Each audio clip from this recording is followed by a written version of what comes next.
Les boissons vertes sont vraiment le meilleur moyen d'améliorer très rapidement et très facilement votre alimentation. Parmi les boissons vertes, vous trouvez les jus verts et les smoothies verts. Les jus verts sont plus connus que les smoothies verts. Il y a eu effectivement beaucoup de publicité autour des jus. Je les trouve formidables. Ils sont un moyen très rapide aussi de retrouver une très bonne santé. Cela dit, j'ai une préférence pour les smoothies. Pourquoi? Parce que de par mon expérience, je me suis rendu compte que les jus étaient assez longs à préparer, revenaient aussi plus cher. Et donc, c'est assez difficile, à moins d'être vraiment très motivé, de se préparer des jus verts tous les jours. Et ce qui est important, c'est vraiment d'inclure une boisson verte dans votre alimentation tous les jours. C'est la bonne habitude à avoir si vous voulez une bonne santé. Voilà, vous pouvez oublier le reste, en tout cas dans un premier temps. Mais si vous arrivez à avoir une boisson verte par jour dans votre alimentation, vous allez voir que vraiment votre santé va s'améliorer très rapidement. Je préfère donc les smoothies verts qui sont extrêmement rapides à préparer. Il vous suffit d'avoir un blender et ce n'est pas un appareil qui coûte non plus forcément très cher. Vous en avez des très chers qui sont super puissants, qui vont vous durer une vingtaine d'années. Mais si vous n'avez pas le budget, si vous ne savez pas si vous allez continuer, il existe des appareils beaucoup moins chers comme le NutriBoost dont je vous ai déjà parlé si vous suivez mes vidéos ou notre blog Vegan Bio. Alors, je vais commencer par me présenter. Je suis Nadège, donc du blog Vegan Bio et de la boutique en ligne Market Veg. Je suis également co-auteure du livre Les incroyables vertus des smoothies verts, le premier livre qui a été écrit en français sur ces super boissons. Alors, c'est pour ça que je vais vous parler un peu plus des smoothies verts, parce qu'ils sont rentrés dans ma vie il y a une dizaine d'années maintenant et ils n'en sont jamais partis. Pourquoi je les trouve fabuleux? Parce qu'ils sont très rapides à réaliser et ils reviennent beaucoup moins cher. D'abord, l'appareil peut coûter moins cher, tout dépend dans quoi vous investissez, mais un petit appareil comme le NutriBoost suffit complètement et il est vraiment pas cher, alors que pour un extracteur, si vous voulez un bon extracteur, il va falloir quand même investir un petit peu plus. Ça, c'est la première chose. La deuxième chose, c'est que ceux d'entre vous qui ont l'habitude de faire des jus ne pourront pas me contredire. Faire un jus, ça prend plus de temps. Il faut préparer les légumes. Souvent, l'embouchure des extracteurs sont assez petites. Pas tous, mais certains sont petits. Donc, il faut couper les fruits, les légumes en petits morceaux. Et puis l'appareil aussi est assez long à nettoyer, beaucoup plus, vous avez une grille, vous avez tout ça, donc ça prend du temps. C'est tout à fait réalisable, mais ça prend du temps. Et c'est plus cher aussi en matière première. Pour faire un verre de jus, il va forcément vous falloir plus d'ingrédients que pour faire un verre de smoothie dans lequel les fibres sont conservées. Donc du coup, sur le long terme, ça va être beaucoup plus rentable de consommer tous les jours, j'entends, des smoothies verts plutôt que des jus, ce qui ne vous empêche pas de combiner les deux, bien sûr. Moi, je suis seule avec 2 enfants, donc question budget, ça a été vite choisi. Voilà, j'ai décidé d'inclure les smoothies verts. J'aurais pas pu faire boire des jus verts à toute la famille tous les jours. Alors qu'avec les smoothies verts, c'est tout à fait possible. En plus, c'est très rassasiant. Donc, c'est aussi très facile de changer d'alimentation ou du moins de les inclure dans notre alimentation parce qu'ils sont justement, on a l'impression, en tout cas au début, d'être vraiment mieux nourris qu'avec un jus. Voilà, c'est pour ça que moi je préfère les smoothies verts, rapides à réaliser. Le blender est extrêmement rapide à nettoyer, vous le passez sous l'eau tout de suite et vous n'avez rien d'autre à faire. Ça coûte moins cher en matière première, voilà. Donc, et puis c'est très rapide à réaliser. Donc si vous travaillez, vous avez des enfants, bref, vous avez une vie un petit peu folle, eh bien, faire un smoothie, ça prend vraiment pas de temps. Et il y a même des moyens d'en gagner encore plus du temps avec un petit peu d'organisation en amont. J'ai souvent des questions ou des objections concernant la consommation des smoothies verts. Et ça va être le sujet de cette vidéo aujourd'hui. Ce que vous ne devez pas faire avec vos smoothies verts. Alors, la première chose, c'est que souvent on me dit oui, mais moi les smoothies, j'ai l'impression d'avoir du plomb dans l'estomac quand je le bois et j'arrive pas à le digérer bien. Très souvent, le problème qui se pose, le premier problème qui se pose quand on a cette sensation de lourdeur digestive, c'est qu'en fait vous avez bu votre smoothie beaucoup trop vite. Même un jus, dans l'absolu, vous devriez le mastiquer. La digestion, elle commence dans la bouche. Il y a des enzymes digestives qui sont déjà dans votre bouche, dans la salive. Et la digestion, elle commence là, elle ne commence pas dans l'estomac. Donc si vous avalez d'une seule traite un jus ou un smoothie, le jus étant plus léger, bien sûr, vous vous rendrez moins compte, mais n'empêche que vous le digérez moins bien que si vous l'aviez mastiqué. Le smoothie, vu qu'il y a des fibres dedans, même si ce sont des fibres qui sont vraiment mixées très finement, il ne faut pas le boire comme ça d'une traite, comme vous boiriez un verre d'eau. Il faut vraiment prendre son temps, prendre des gorgées, les mastiquer, ne pas avaler ça d'un seul coup. Si déjà vous faites ça, vous allez voir qu'il va y avoir une grosse différence sur votre digestion du smoothie. La deuxième chose qui peut se passer quand on a du mal à digérer le smoothie, c'est qu'on a fait des combinaisons alimentaires qui ne nous conviennent pas. Alors les combinaisons alimentaires, c'est des associations d'ingrédients qui ne sont pas digérés à la même vitesse. Chaque aliment se digère d'une manière différente. Tout ce qui est pain, tout ce qui est viande par exemple, va se digérer beaucoup plus lentement que les fruits, les verdures, tout ça. Les fruits étant ceux qui se digèrent le plus rapidement possible, on estime une vingtaine de minutes pour vraiment être digérés. Donc si vous mélangez effectivement des fruits avec, je sais pas moi, des flocons d'avoine, des verdures, enfin vous faites tout plein de mélanges d'aliments qui sont digérés complètement différemment par votre corps, vous allez forcément créer donc un ralentissement au niveau digestif. Les fruits qui doivent être digérés très vite, eux, vont en quelque sorte putréfier parce qu'ils vont être bloqués, ils ne vont pas pouvoir suivre le chemin à la vitesse normale. Donc ça, c'est un point important. Certaines personnes vont digérer pratiquement n'importe quoi, n'importe quelle combinaison alimentaire. On est tous différents. Maintenant, si vous avez un estomac ou un système digestif un petit peu sensible, sans être gravement malade, faites attention à ça, aux combinaisons alimentaires, ça peut être une piste. Alors, vous allez me dire, oui, mais dans un smoothie, on mélange déjà des ingrédients. Oui, tout à fait.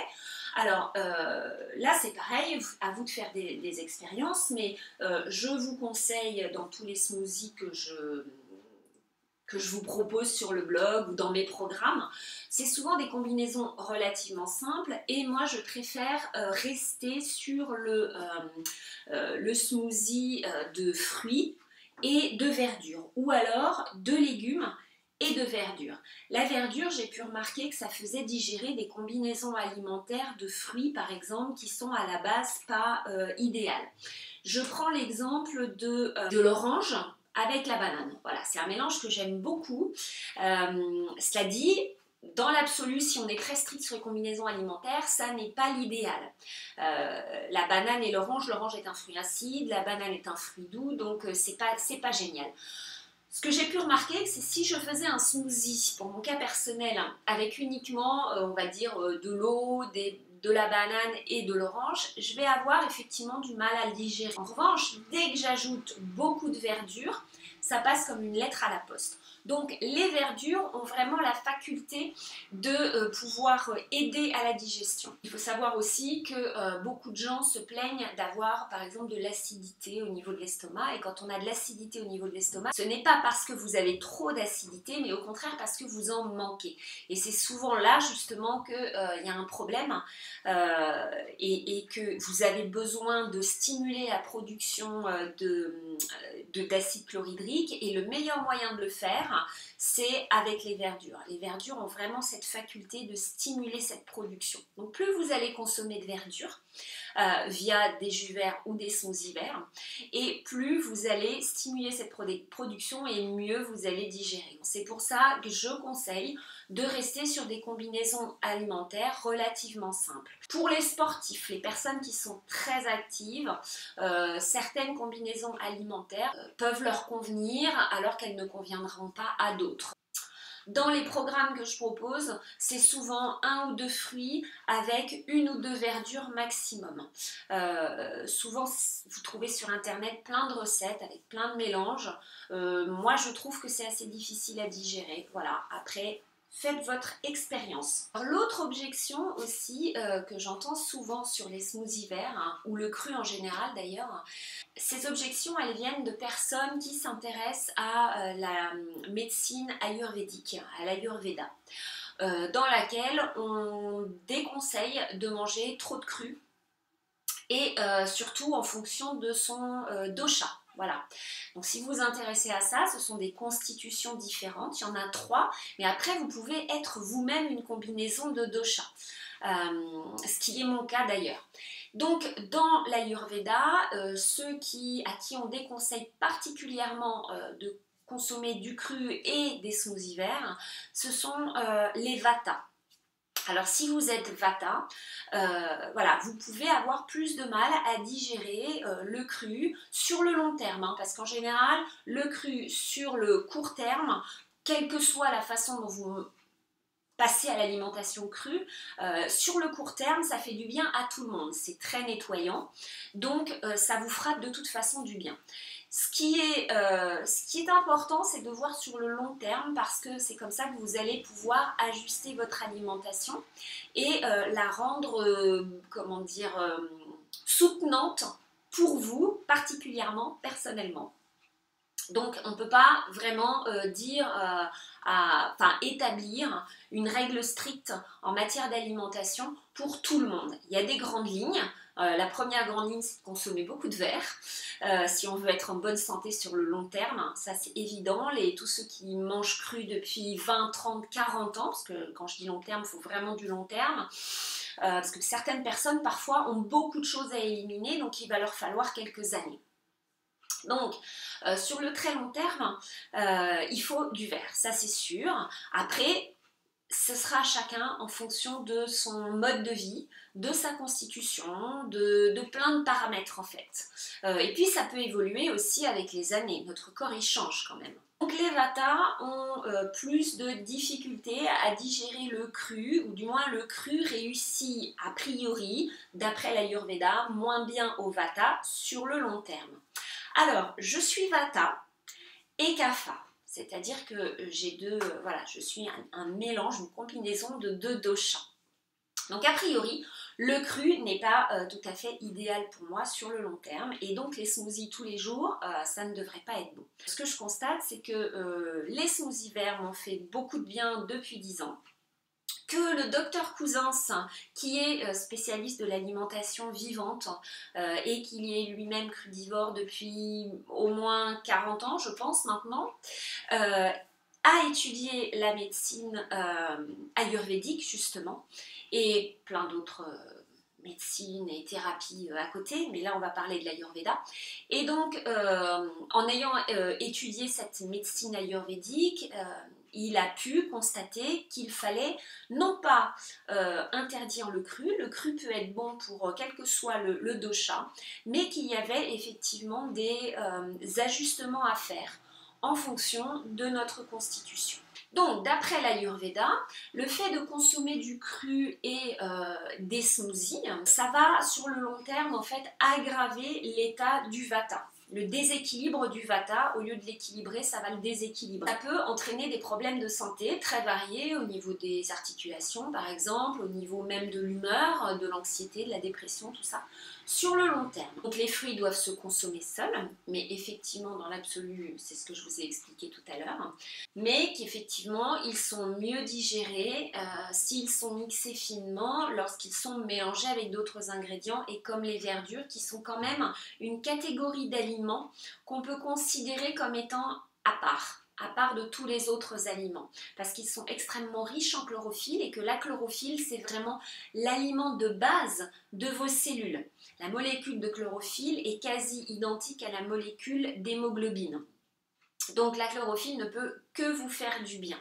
Donc c'est pour ça que c'est une catégorie à part d'aliments. Alors, ce que l'Ayurveda reproche donc à cette alimentation crue et au smoothie, c'est que ça diminue le feu digestif. Or, les verdures, elles, justement, permettent de stimuler la production d'acide chlorhydrique. Donc, ça aide à digérer. Alors, moi, ça fait pas très longtemps que je sais que je suis Vata Kapha. Mais ce que j'ai pu constater, c'est qu'avec mes 10 années à peu près de pratique, un peu plus de 10 ans maintenant, de pratique des smoothies verts, j'ai adapté en fonction de ce qui me convenait le mieux. Et en découvrant que j'étais Vata Kapha, je me rends compte que j'ai appliqué la plupart de leurs recommandations, les recommandations de l'Ayurveda, si on voulait continuer quand même à manger cru ou des smoothies verts tous les jours. Donc intuitivement en fait, et par l'expérience et par mon ressenti, j'ai adapté les smoothies verts parce que ça me fait du bien, parce que c'est une super nourriture, je sais que je me fais du bien, je sais que c'est bon pour ma santé et j'aime ça. Donc je veux continuer et donc pour que ce soit le mieux possible pour moi, eh bien voilà, je l'ai adapté et du coup je suis contente parce que j'ai découvert que je l'avais bien adapté. Les petites astuces pour mieux digérer un smoothie vert, c'est par exemple d'ajouter du curcuma et du gingembre, voire même un petit peu de jus de citron dedans. Ça c'est quelque chose que je fais naturellement très souvent. Surtout l'hiver d'ailleurs, puisque justement l'hiver, eh bien, moi j'ai froid, je suis une grande frileuse, et donc boire un smoothie vert, ça peut paraître contradictoire quand on est frileux. Pourtant, avec les années, je me suis rendu compte que j'étais beaucoup moins frileuse en consommant plus de smoothies verts et plus de verdure. Et après, en étudiant la question, je me suis rendu compte que c'était logique parce que la verdure, la chlorophylle, elle fluidifie le sang. Alors si j'avais froid, c'est que j'avais une mauvaise circulation du sang. Et maintenant, j'ai une bonne circulation du sang. Donc ça a complètement changé ma vie à ce niveau-là. Donc je suis beaucoup moins frileuse. Ça dit, voilà, je reste quelqu'un qui préfère le chaud. Donc, première chose à faire, ça peut être de mettre voilà, des épices comme le gingembre, le curcuma. Et puis aussi, toujours pour une question de froideur, c'est de mettre de l'eau chaude dans votre smoothie. Alors pas bouillante, il n'est pas question de cuire vos fruits et vos verdures, mais mettre de l'eau chaude. Moi c'est ce que je fais, en tout cas l'hiver, ça c'est sûr. Ce qui est important, c'est de boire à température ambiante. Certaines personnes pourront digérer n'importe quoi et même une boisson très froide. Or c'est quand même pas l'idéal, quelle que soit notre constitution. Mais si vous êtes Vata, c'est encore plus important de consommer des choses à température au moins ambiante, si ce n'est chaude. Et c'est très simple dans les smoothies, vous n'avez pas besoin de le cuire, vous pouvez garder l'avantage du cru, quand même très riche en vitamines et en enzymes, mais il suffit d'ajouter de l'eau chaude et ça change tout, vraiment. Si vous utilisez des fruits congelés, bah vous mettez un petit peu plus d'eau, de l'eau un petit peu plus chaude, voilà, éventuellement. Le tout, c'est que ce soit au moins température ambiante. Et moi, tout l'hiver, c'est ce que je fais. Et l'été, de toute façon, c'est jamais de l'eau froide ou de glaçons. Ça, c'est sûr. Évitez peut-être les oléagineux. Même les laits de végétaux peuvent être difficiles à digérer. Moi, personnellement, j'ai essayé parce qu'il y a énormément de recettes sur Internet où il y a des laits végétaux à la place de l'eau. Et j'ai simplement pu constater que ça ne me convenait pas et que ça m'allait très très bien de mettre simplement de l'eau, éventuellement de l'eau de coco, mais personnellement, d'abord, c'est pas local, il faut qu'elle soit fraîche, impérativement. En bouteille, elle n'a aucun intérêt. Donc de l'eau de coco c'est un peu compliqué à trouver chez nous et en plus ça revient cher. Alors que de l'eau, voilà, c'est vraiment, le smoothie c'est vraiment le fast-food sain du 21e siècle. C'est pas cher et c'est rapide, voilà, et c'est sain. Donc évitez éventuellement de mettre trop de superfood, de super aliments. Comme on en parle souvent, vous pouvez éventuellement en mettre un, sauf si vous digérez tout, pas de problème, mais si vous ne digérez pas tout, vous avez quelques difficultés, contentez-vous éventuellement d'un super aliment. Le super aliment qui peut être top si vous êtes Vata, c'est de l'huile de coco crue, de très bonne qualité, attention, il y a toutes sortes d'huile de coco. Un tout petit peu, hein. Quand je dis un petit peu, c'est vraiment à peine une cuillère à café, voilà, ça suffit. Sachant qu'avec de l'eau chaude, l'eau de coco va bien se mélanger et bien fondre, ça va être parfait. En Ayurveda, l'huile de coco permet de diminuer cet effet asséchant et refroidissant des verdures, des fruits que vous mettez dans votre smoothie. Donc ça peut être une piste à explorer. Voilà, moi j'en mets très rarement parce que je trouve que sans graisse je le digère mieux, mais ça m'arrive de temps en temps et ça passe plutôt bien. J'aime bien l'avocat aussi. J'avoue que de temps en temps je mets de l'avocat. Voilà, je reste sur ces deux graisses qui sont très faciles à digérer. Si vous voulez découvrir les smoothies verts que vous ne les connaissez pas encore, ou que vous voulez aller un petit peu plus loin, être un peu plus régulier dans votre consommation de boissons vertes, je vous propose de participer au challenge 14 jours de smoothie vert. Donc c'est un smoothie vert par jour pendant 14 jours. Le challenge, c'est tout simple, voilà, il est gratuit. Il suffit de s'inscrire en dessous de cette vidéo. Vous aurez le lien. Vous recevrez par email la liste des courses pour chaque semaine et une recette de smoothie vert vous sera envoyée chaque jour pendant 14 jours. Voilà. Donc, je vous invite à tenter. 14 jours dans une vie, c'est pas grand-chose. Je trouve qu'en cette période de début d'année, c'est un excellent objectif à se fixer, aller un petit peu mieux, avoir plus d'énergie parce que ajouter des smoothies verts dans son alimentation, ça permet d'améliorer beaucoup de choses.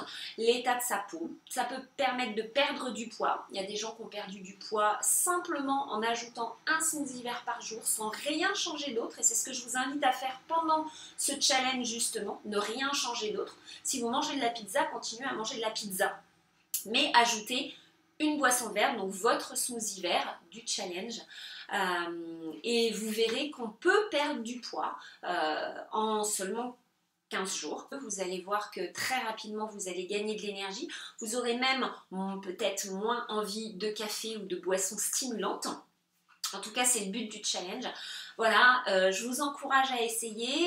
Si vous vous inscrivez, rejoignez aussi le groupe privé Facebook pour échanger, pour poser vos questions. Voilà, c'est plus sympa, plus ludique. Vous pourrez peut-être rencontrer des gens qui sont près de chez vous, qui font le challenge aussi. Pour terminer cette vidéo, je vous propose ma recette du jour. Ce matin, je me suis fait un smoothie vert à base d'une banane, de kiwi, une petite poignée de cresson, une très très grosse poignée d'épinards, une toute petite cuillère à café d'huile de coco et un petit peu de gingembre et de curcuma. Voilà, vous ajoutez de l'eau en fonction de la consistance que vous préférez, donc plus ou moins liquide. Certaines personnes aiment les consistances assez épaisses, qu'on peut même manger à la cuillère. Si vous préférez quelque chose de très liquide, vous ajoutez de l'eau. Ça n'a aucune importance, le tout c'est que ce soit bien mixé, que vous preniez votre temps pour l'avaler. Voilà, je vous dis à très bientôt, au revoir.